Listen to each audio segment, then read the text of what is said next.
Welcome everyone back to another episode of Q&A with Sharon's son George. I was my mother's caregiver after she was diagnosed with Parkinson's disease.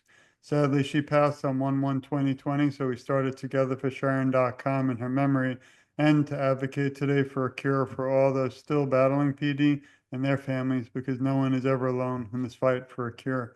Today's guest is someone who is just an honor to have us or have with us, especially today if you're tuning in. It's the final show of 2024, but I always say this conversation and show will live on forever because until there's a cure for Parkinson's, we have to keep sharing this and get the word out throughout the world, not just throughout the US. So I just want to welcome you, Fiona, to the show. And we have so much to talk about, and I hope we get to it all because it's such, again, an honor and really a thrill for me to be able to get together today and have a conversation on awareness. Thank you for having me. I'm thrilled to be here. I wanted to first start off with congratulations on all the incredible writing and work you do daily, and especially on the new book, Stolen Queen, which we're hopefully we'll have time to talk about. I myself finally became an author this year in the world of Parkinson's awareness, which I've written books in the past, but nothing about PD. But this has changed my life and really sworn to myself that I won't stop even through the toughest times until there's a cure. So I wanted to see if we could start a little bit about, yourself, how you fell into the world or jumped into writing, and also Parkinson's awareness. Yeah, sure. Yeah. So I came to New York and I worked as an actor, actually, an actress for about 10 years. I never imagined writing a book or being a writer. And then I ended up going to Columbia Journalism School after that. And that's where I really started writing, but it was nonfiction. So it was writing articles and that kind of thing. And then once I graduated from there, I worked for a little bit. I freelanced. And I was really doing journalism for about 10 to 15 years until I found an idea for a story that I thought would make a really good book. And it was set at the Barbizon Hotel for Women, which was this storied hotel here in New York City, where very cultured girls like Grace Kelly and Joan Didion stayed in the 50s. And then it went to these luxury condos. And I thought, what an interesting way to show how the city has changed over time. And I ended up writing a dual timeline historical fiction book called The Dollhouse.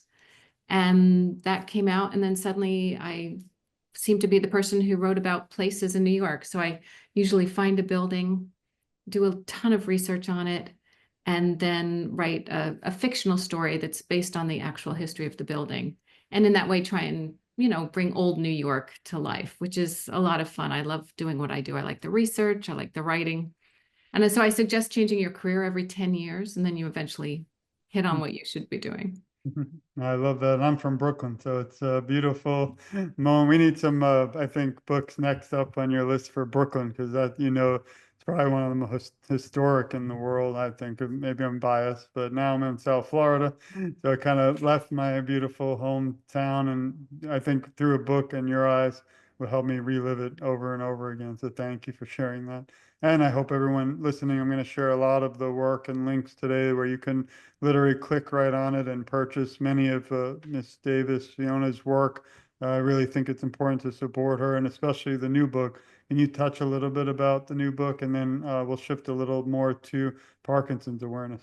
Yeah, sure. The new book is set at the Met Museum. It's called The Stolen Queen, comes out January 7th. Congratulations. Yeah, it was so much fun to write because the Met is an incredible institution. And what I did was I eventually took two parts of the Met, which is one is the Met Gala, which is known as the Party of the Year. That's part of the Costume Institute. And then also the Egyptian Wing, which of course everybody knows and loves. Mhm. And so in the book, it's a curator in the Egyptian Wing has to team up with this young 19-year-old assistant from the Met Gala. So they're different ages, different temperaments, different everything. And they have to try and track down a stolen artifact. And part of the book takes place in the 1930s in Egypt when the curator was a young woman. And it's got, mummies and hidden secrets and deadly curses. I like to see it's the perfect mix of glamour and mummies. Nice. I love that. I always said I need to maybe in the future write a book and throw space time travel, mummies, not mummies, actually zombies and all this, but also has to have character who has Parkinson's because I want more awareness for individuals out there. And that kind of shifts us a little. not for long because we still have so much more about writing. I have so many questions. It's not an easy thing to do, even in 2024, to get into the world of writing with self-publishing and publishing. But what brought you to organizations like the Michael J. Fox Foundation, where my wife and our family has the honor, which I'll never forget, to meet you in person and thank you and give you a hug at the Unity Walk in Central Park, which I recommend everyone to join us. Hopefully next year we'll be back, but it's just an incredible day. Just a few hours, $2 million, I believe, was raised, and they're up to $2 billion. So we're big supporters. Any money we ever get goes right to them, even for all my work and books. Even this show, we don't accept anything, but we want a cure, and we want everyone out there to know you're never alone in this fight. So maybe we could talk a little bit about their foundation, how you came to learn about them, and all the incredible work that you do for them too. Yeah, yeah, sure. Yeah, it was so much fun meeting you in last April in the park. You That was probably quite. were wondering, who's this guy? He's so excited. Oh And no, what I recognized you right away. That was very, very fun. and And yeah, to actually, be it's actually like a movie. I could picture a book, right? Where the gentleman looking for the hero, and there we go. And it came true. So there we go. See, you see things cinematically. So that's the first thing.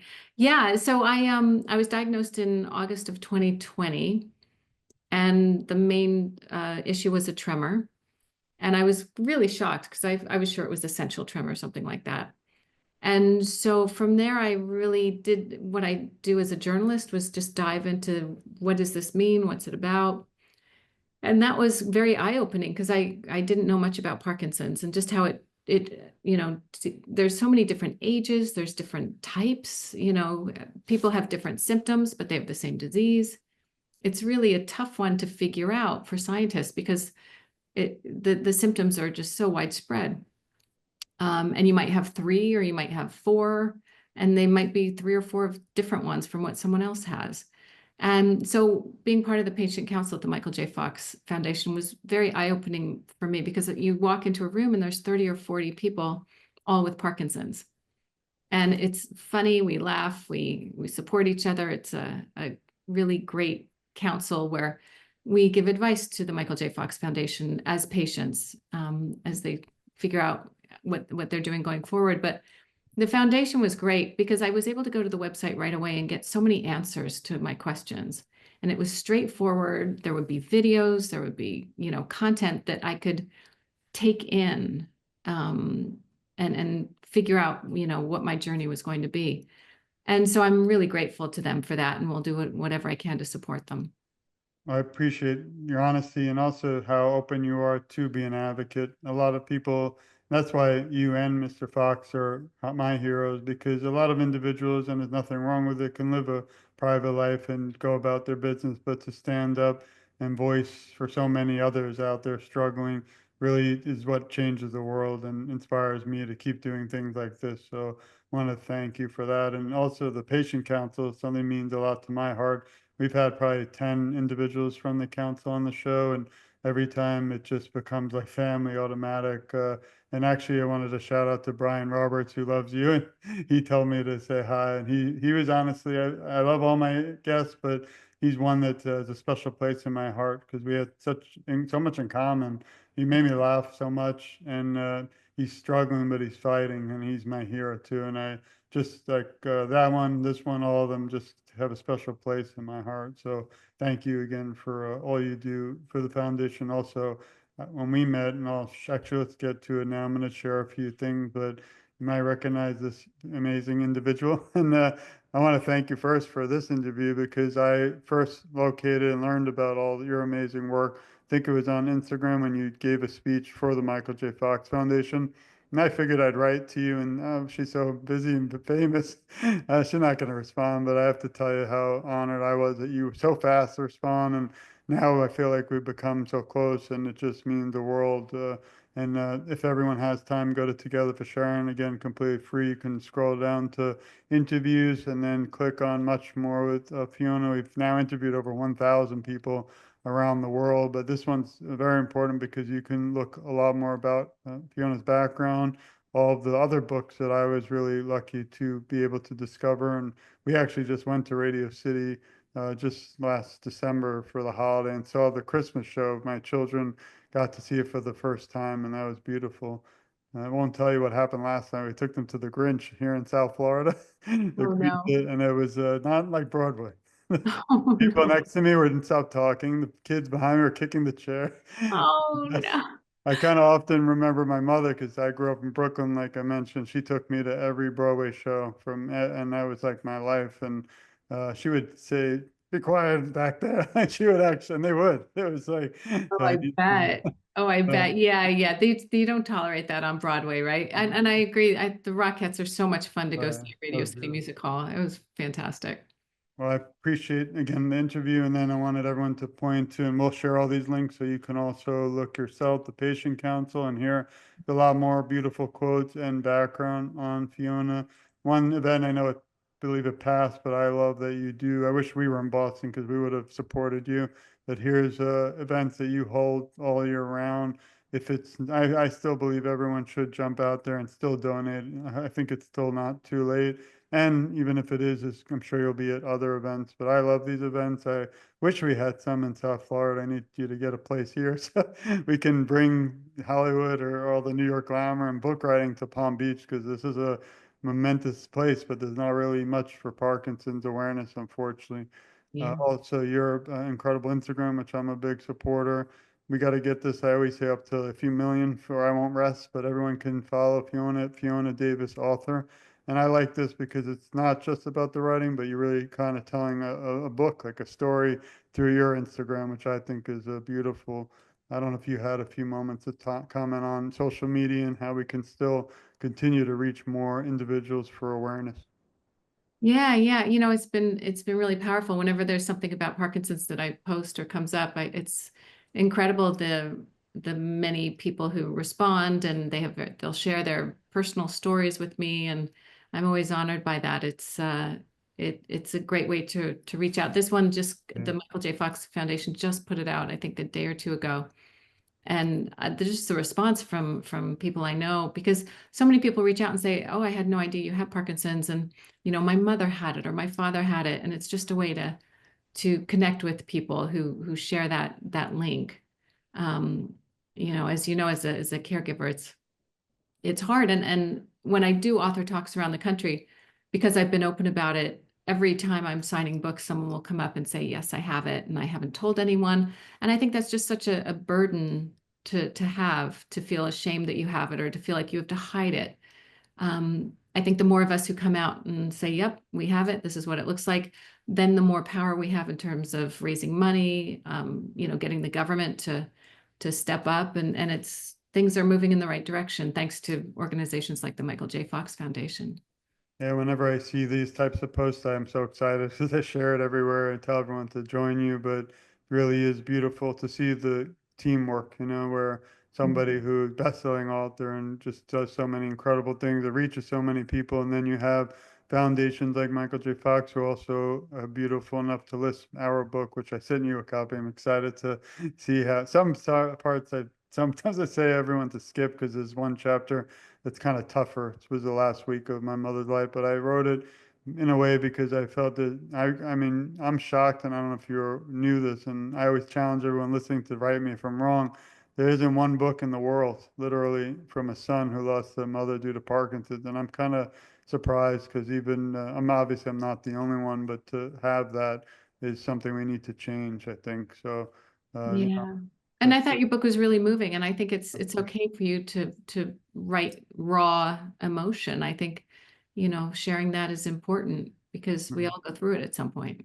I appreciate it. I got to get into the fiction though. That's where the fun is at because, you know, so, a lot of these topics, we're actually releasing a few more. One is on policing and Parkinson's, and I'm trying to change the entire police world throughout the United States to be more aware of Parkinson's disease and then the legal field. But Mm. you need to get some fun in there. Some of those are more serious. And then I want to also share another incredible site, which everyone I'm a follower and so many that I know is on Facebook. And again, it's simple because it's your name, so it's simple to search and to find. And finally, there's been a lot of articles. So I want to thank ABC, NBC, all of them Again, we don't accept money here, so we're not, hopefully there's no copyright issue, but, Oh, no, and I'm a fine. lawyer. It works out, I'm an attorney. But Yeah. this was a beautiful article in 2022 about your journey. And again, it's, I have to thank you a million times 8 million more, because bringing attention to this important advocacy through this media is not easy. And I'm honored that you are able to bring that, because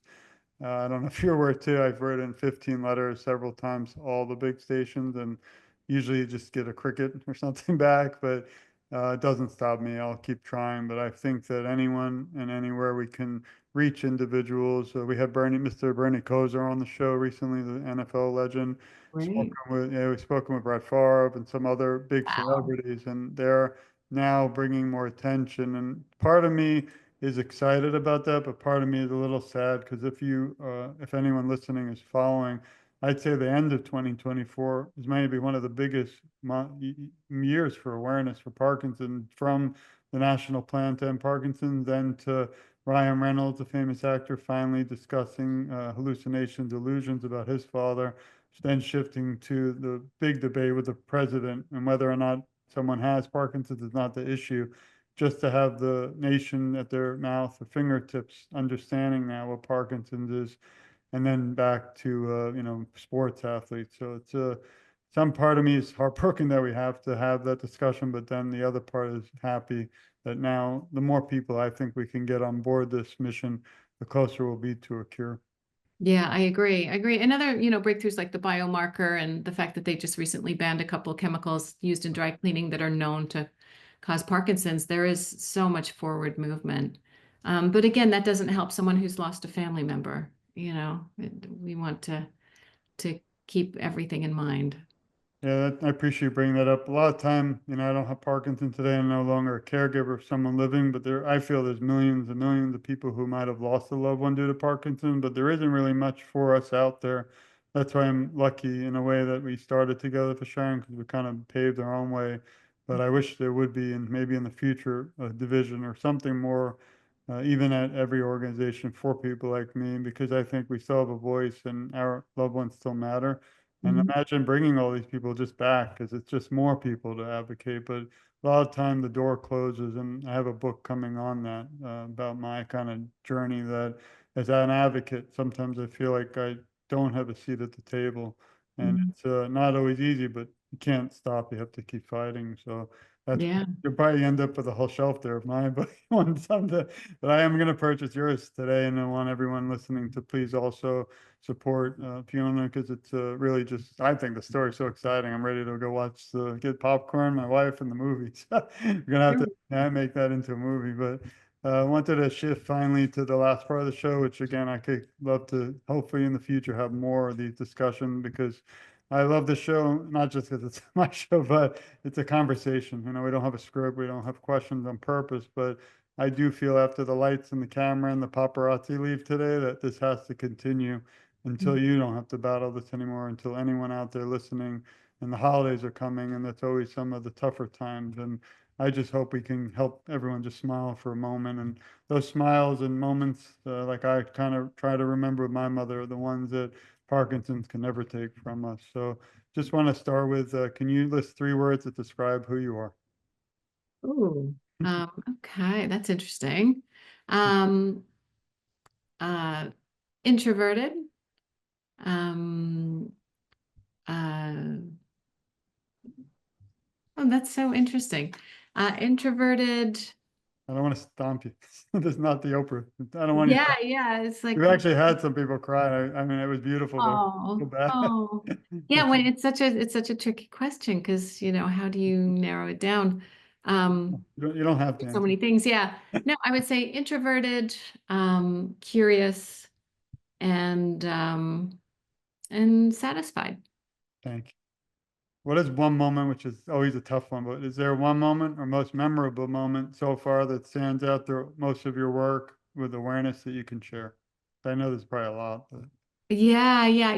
One really interesting thing was I was asked, there's a book club that I'm in touch with up in Boston, and to be asked to go and do a keynote speech for their fundraiser. And they did the fundraiser all around Parkinson's just because I have it. Um, which was I was just so blown away by it. They're called Club Red, RED, which stands for Read, Eat, and Drink. And it's a great crew up in Boston. And yeah, to be able to, it was the first time I'd really talked about it in public about having it. And and done a speech about it. And just the reception was so warm and welcome. And I think that was one of the most eye-opening moments where I realized how many people we could reach.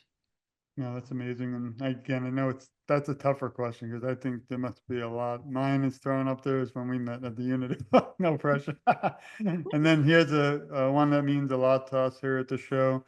Who helps you during times of struggle? Because I always say you're the face and I am of this, whatever I'm doing, but you are of something beautiful and special. But there's oftentimes a lot of individuals behind the scenes that don't want the credit, but really deserve so much. And I like to send our love and support to all your loved ones and your friends and family.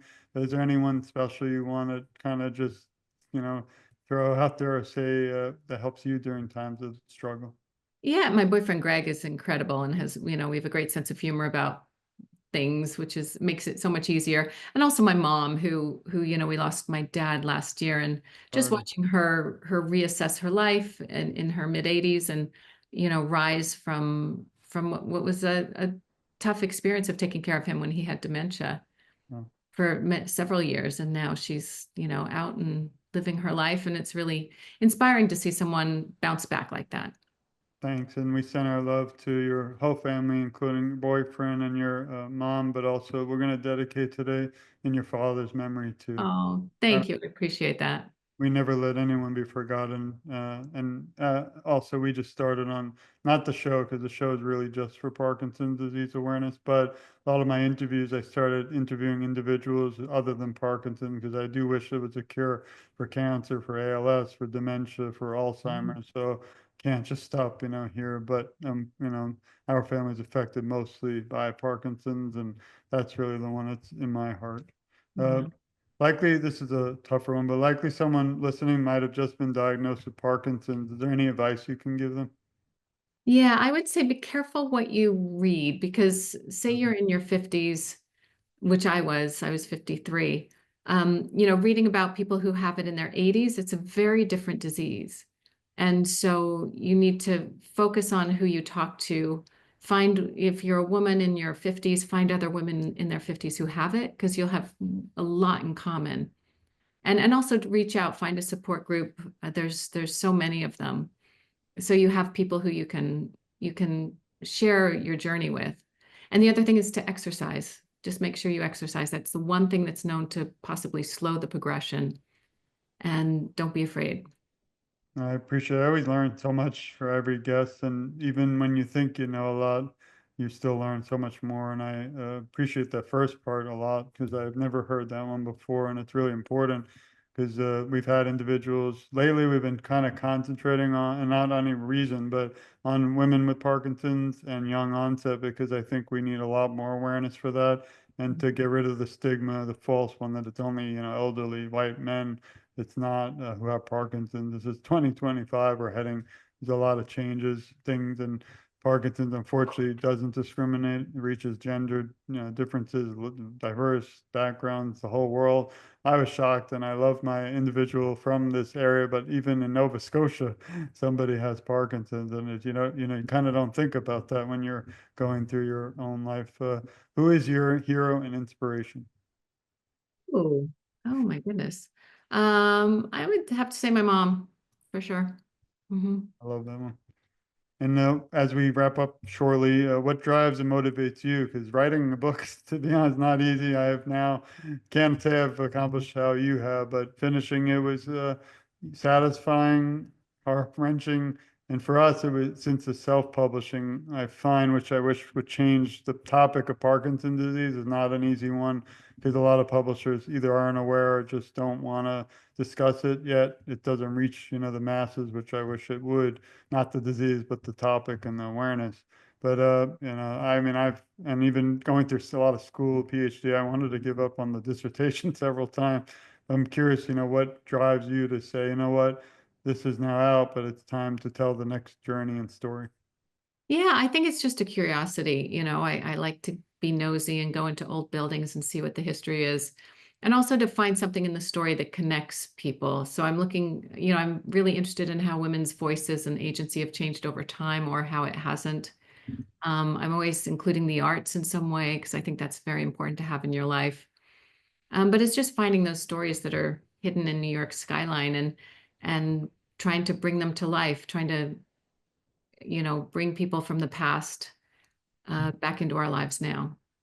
I'm gonna be worried now if you're walking into some of these buildings. I hope you have security because in New York, it's getting scary some points in some areas. But I appreciate, and I do every time you talk about the beautiful architecture and the world of the building, I just keep thinking for some reason of Palm Beach, and I Mhm. think in your future there has to be one. I'll say a little quote and visit you while you're on set. Yeah. I mean, the But Breakers Hotel is yeah, there, right? it's, it's That's funny you said that part of because the history. we were married there and we went for our 13th anniversary just the other day, and we go back every year, and it's just you drive up and it just like looks like you're in a movie or a book. Like Oh, for sure. you can picture your cover. Like it just would be that would be.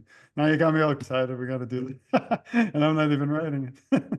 Well, here's a one follow-up to that question, and you might have already had this, but the fans and viewers will love to hear. If you were asked to write a script to a movie about your life story, what would you call it, and what actress would play your role? Oh my goodness. Well, I love Emily Blunt. I think she's a great actress, so I that would be fun. I'll get her to do it. And what would be this title you said? Oh, yeah, Oh, we could make one for each book. yeah. I That's a really good question. Um, I don't know. I That's don't a know. good name. You stumped me. Well, we You don't want to do that. We'll have stumped to me. give you an opportunity in the future to come back and join us again. There But we go. Yeah, thanks. yeah. Mm, It could be called Digging in New York. How's that? That's nice. I like that one. And then the final question, unfortunately, I always say final, but it doesn't mean it's the end because we have so much more to discuss and so many more incredible things, I think, for the new year that's going to happen, whether research, technology, and finding a cure. And I won't rest as you won't either till the cure is at everyone's doorsteps around the world.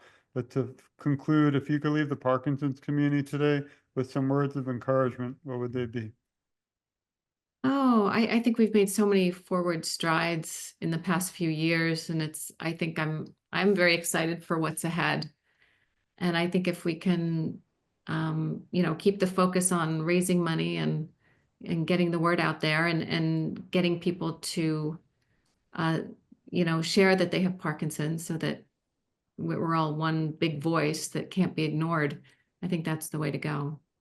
I'm grateful for your time and all those incredible answers. I always think of so many more to talk after. I mean, one big one is how do we get more awareness around the world? But I do believe in my heart by us joining together and how open you've been with me and the interview online and this, it's really going to reach so many. And I won't stop because, again, when we end this today in a moment, we have to keep sharing it. This is a different kind of show. It's not one, and no offense to the other shows, but not one where we kind of just post it and say sayonara and that's not have a nice life. We have to post this every year or every few months, or it just has to continue so we can reach those people. And I used to go on other shows, not mine, of shows who people who don't have Parkinson's and people who aren't caregivers, because I do feel if we could just get the rest of the country and the world together with us, we'll be Mm. closer to that final goal, and that's the cure. So I just wanted to thank you for your time, friendship. It means more than words will ever express, and even writing in a book would ever express. But really, just an honor to really wrap up our first season ever with you. Just again, so heartwarming, and just I think the world's going to be really excited. And if we just reach one person today who thinks they're alone, it's gonna change their life forever. So thank you again. Great. Well, thank you. Thanks for having me on, George. I appreciate it. And I have a little message for you, Fiona, and everyone listening that we end the show.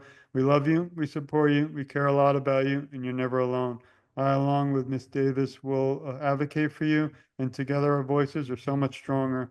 And I always say I'm just getting started because even though I've been doing this for a few years, until we find that cure and until no one else has to feel alone or struggle like my mother or you might be, or any of you listening, I'm not going to rest. And I swear by it till the last breath I have, and even beyond, I hope. But I'd rather have the cure tomorrow, and then none of us have to do this again. So There we thank go. you all, and happy, healthy holiday and New Year, and all just best wishes, and thank you. Thank you. Same to you.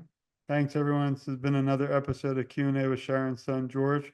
I always say stay tuned. We have so much more to come, but it'll be in 2025. So thank you all. Sending our love, and we'll see you soon. Thanks.